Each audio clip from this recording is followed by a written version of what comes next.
Oh, hi there. It's just me, under a van, underneath our new gray water tank. What do you do on a Sunday? Anyway, look at how awesome this is. Look at how svelte this is. Look at how it disappears into the cavities of the van.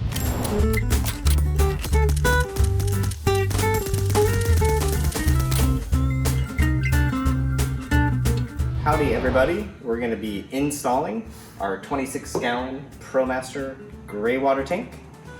First we're just going to show you what comes in the kit. So obviously the tank itself, it's been custom molded to fit nicely under the Promaster, around some of the structure that's in there. So you get the tank, 26 gallons. We supply 3 steel mounting brackets. It comes with what we're calling this dump valve assembly, which will come out of the 3-inch outlet. So that gets siliconed into place. We supply a 3.5-inch hose clamp to secure that into place along with your adhesive. And then this is of course what allows you to dump the tank. It's kind of an RV style, so you can hook up a standard 3-inch RV sewer hose to it. A bit of hardware. So most of the holes are actually in the frame of the body itself, and you just have to drill out one hole. That's everything that comes in the kit. Okay, so now let's talk about all the things you need that are not included in the kit. So we're gonna recommend you use some kind of sealant on the dump valve assembly where it goes into the outlet port. In this case, we're gonna use clear silicone. And then of course, we're gonna use this included 3.5-inch hose clamp. So you'll need a screwdriver or a little wrench to get that nice and tight. We're gonna use a socket wrench here to install the bolts. So it's a 1/2-inch socket for the 5/16 bolts. And then this is a 13mm socket for the M8 bolts. And then you need to drill out one hole for an additional riv nut location for the tank, for the brackets. And so we're gonna use a 1/4-inch bit to make a pilot hole, and then a step bit up to 7/16 for that opening for the riv nut. And then of course you need a riv nut setting tool with the 5/16 mandrel. Finally, you have to get the tank up into position. We've kind of like thrown the tank underneath the van here. It isn't fully positioned and it's not lifted.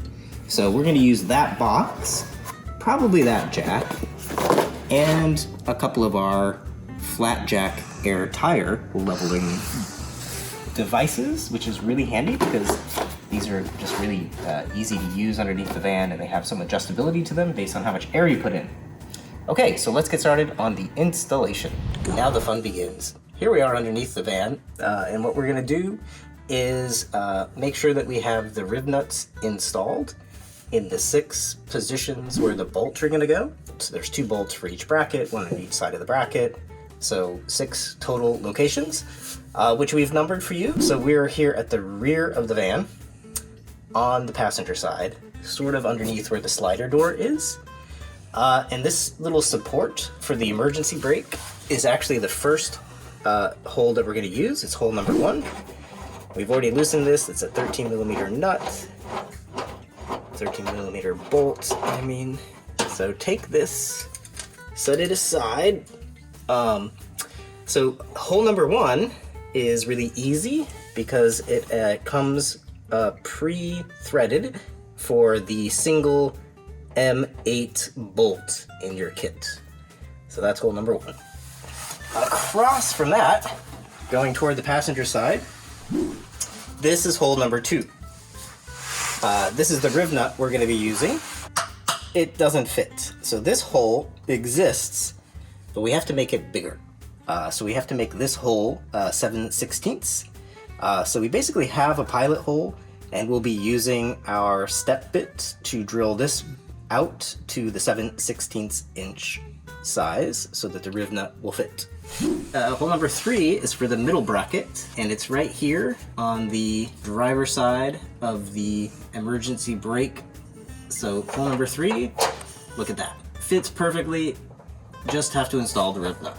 Hole number 4 is right here, also conveniently the right size for our riv nut. Coming forward hole number 5 and 6 for the front brackets. Number 5 is here. We've kind of like marked it. This is the one location that you actually have to start from scratch and drill your own hole for the rib nut. And then finally, hole number 6 also exists. It's the right size for our rib nut. So what we're gonna do next is go ahead and drill out and make hole number 2 a little larger.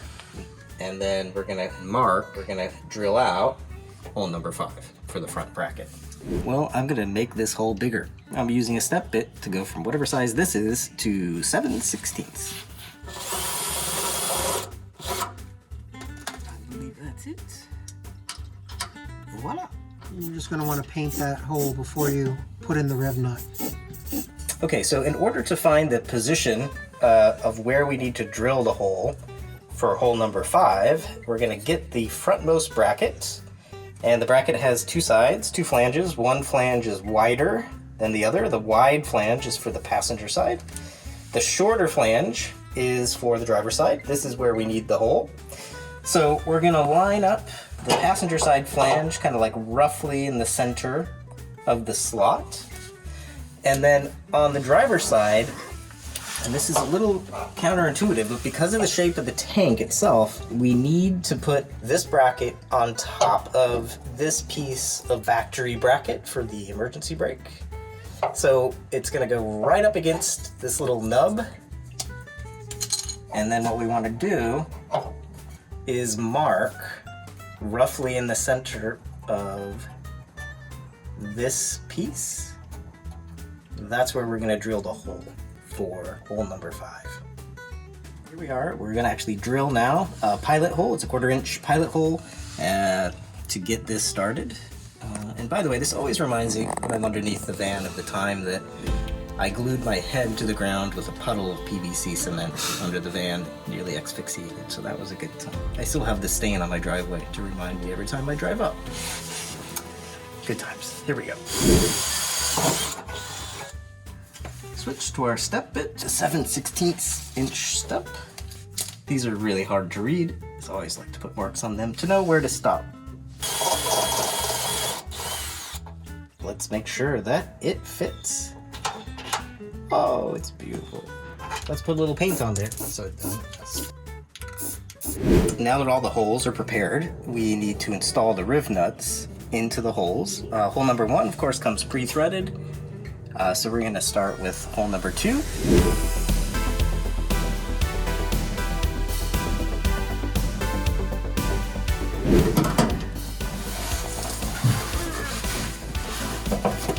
This is pretty difficult underneath the van. Once you get it in there, just make sure it's nice and snug. We're just going to keep doing this. Here's hole number 3. There we go. That's a little easier. Well, friends, it looks like we put rib nut number 3 into the wrong hole. So, yeah. And we just wanted to point it out, and we wanted to own up to it, because, you know, shit happens. We've made the mistakes for you. You can know that the correct hole number 3 is the one that's a little forward and a little closer to the tank. Yes! There we go. Rib nut jujitsu. Okay, that's easy. Okay, friends, we're on to the last rib nut, and the very next thing we're gonna do is buy a better rib nut tool.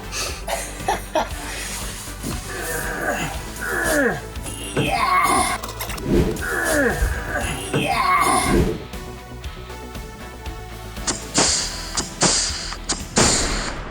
Okay, now that we have the rib nuts in place for the brackets, we're gonna position the tank roughly underneath the van. So where it goes is basically underneath the slider door. And we're gonna be using a box and a couple of flat jacks to lift it into position.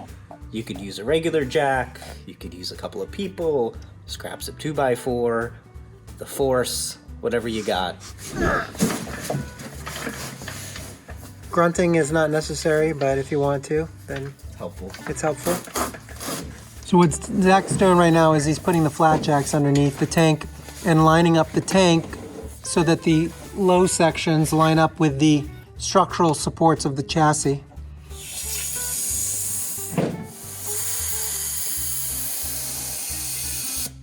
Now that the tank is in place, we're going to grab the brackets and start putting those in. The dump valve assembly is already in on this one. We recommend waiting until the tank is in place to put that in. We already had it attached for testing, so we just left it on there.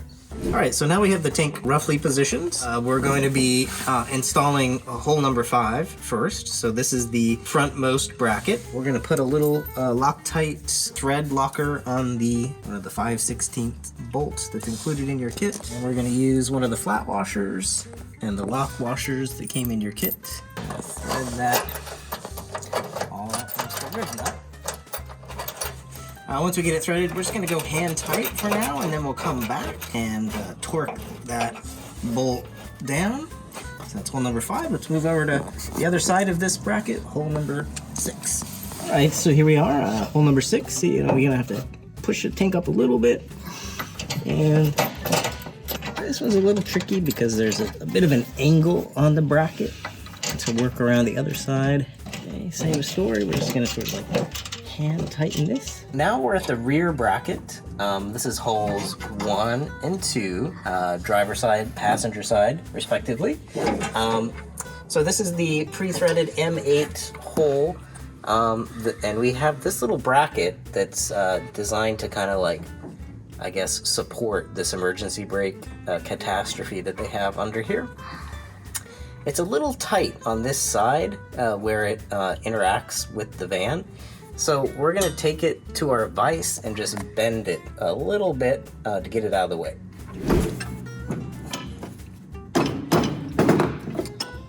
Yeah, there you go. That should do it. Here we are back at hole number 1. We've bent this back just a little bit. This isn't totally necessary probably, but we think it's going to help it make a tiny bit easier. But what we're going to do is put the bracket up against the beam, and then this thing up against the bracket, and then try to get our nut or bolt through there up into that threaded hole. Again, this is your M8 nut. Same as the others, we're going to hand tighten this and come back and torque it down. Wait.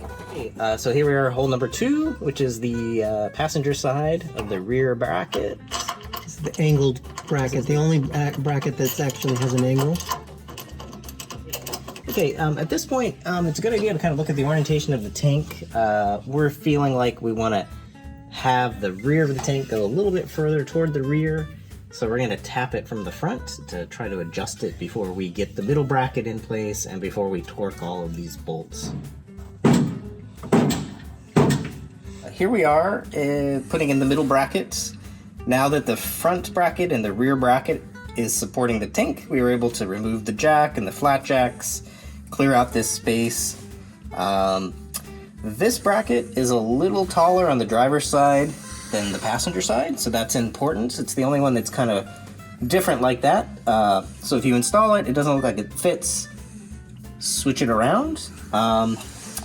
And here we go. With this one, we're gonna have to slip it under the emergency brake support and then roll it into place. You might remember where we put the rib nut into the wrong hole earlier. Shit happens. So we're gonna use this one.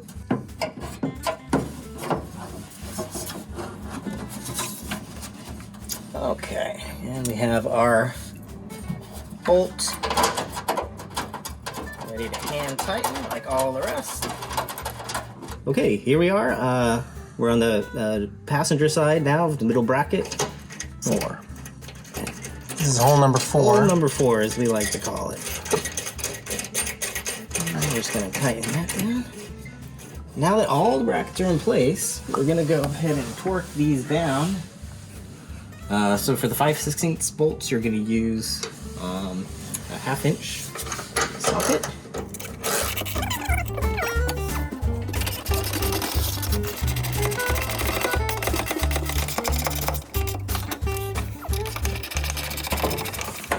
Okay. this bad boy's going nowhere! Nowhere! The final step is to actually attach what we call the dump valve assembly to the outlet port. We had already done that on the installation you just saw because we've been testing. But this is pretty simple. What you're going to do is take your 3.5-inch hose clamp and place that over the outlet. And then we recommend you use some kind of sealant around this fitting. We're going to use clear silicone sealant. And then once you've done that, you're basically just going to push it in to the tank. This is actually a little easier once the silicone is on because it gives it some lubrication. But you're going to slide that fitting all the way into the outlet port. Make any adjustments you want for the dump valve. Incidentally, the way that these work is you can take the cover off, connect a hose if you need it or not, and then you pull the gate to open up the valve, and the gray water shoots everywhere or through the hose. But yeah, so at this point, you're going to take the hose clamp and then tighten it down with a screwdriver. And you want this hose clamp tight, but not over tight. Nice and snug. Let that dry and test her out. So the thing I love about this tank is I am sitting on the floor filming this and you can't even see the tank. The only thing that you can see is the dump valve, but you can't see the tank unless I get on the ground. So even if somebody was sitting on the ground, they can't see your gray water tank. That's impressive.